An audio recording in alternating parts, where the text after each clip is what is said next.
বন্ধুরা, তোমরা কেমন আছো? আশা করি তোমরা খুব ভালো আছো। আমিও খুব ভালো আছি। আজকে তোমাদের ভেন্ডি পোস্ত দেখাবো।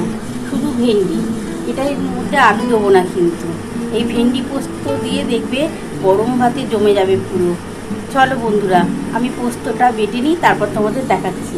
আর একটু ঝালঝালি করবো এই পোস্তটা। এই দেখো বন্ধুরা, আমি পোস্ত নিয়েছি, এটা দিয়ে দিলাম।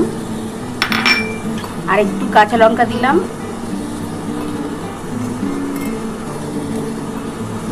আরও অল্প একটু লঙ্কার গুঁড়ো দেবো, একটু ঝালঝালি করবো পোস্তটা। চলো বন্ধুরা, মশলাটা বেটে নিই, তারপর দেখাচ্ছি। বন্ধুরা দেখো, আমি কড়াটা বসিয়ে নিয়েছি। আমি এর মধ্যে এবার সর্ষের তেল দিয়ে দেবো। আমি ভেন্ডি বা ঢ্যাঁড়স যেটাই বলে থাকো তোমরা, আমি এটার পোস্তটা করবো। এই ভেন্ডিটা যখন অল্প ভাজবো, খুব বেশি কিন্তু ভাজবো না। আর এটা করার জন্যে সর্ষের তেলই দেবো। এটা কিন্তু সাদা তেলে করবে না, সর্ষের তেলে করবে, দেখবে খেতে খুব টেস্ট লাগবে। তেলটা একটু গরম হয়ে যাক, তারপর আমি কী করছি তোমাদের দেখাচ্ছি। বন্ধুরা দেখো, আমার তেলটা গরম হয়ে গেছে। এবার দেখো, আমি এই ভেন্ডিটা দিয়ে দিচ্ছি।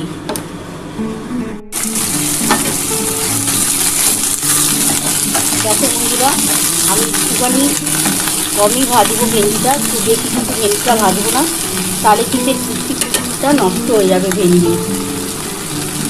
আর এটা এইভাবে পোস্ত করে খাবে, দেখবে গরম ভাতে দারুণ লাগবে। তোমাদের মনে হবে না আর কিছু লাগবে।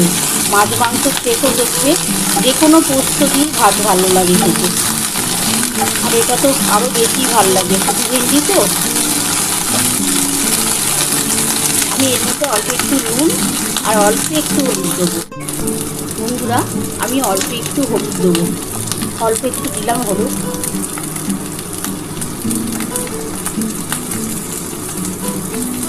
অল্প একটু নুন দিয়েছিলাম, তোমরা তোমাদের পরিমাণ মতো নুনটা দিও।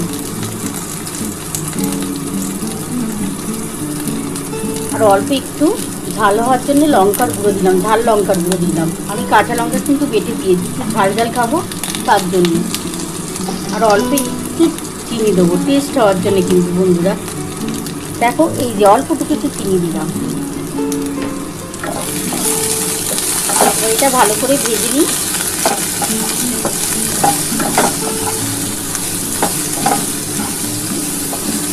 এবার আমি অল্প করে একটু জল ঢেলে দেবো।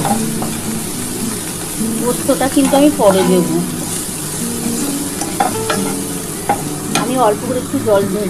বন্ধুরা দেখো, আমার কিন্তু পোস্তটা বাটা হয়ে গেছে। আমি এবার পোস্তটা দেবো, কিন্তু আগে জল দিয়ে দেবো, তারপরে পোস্ত।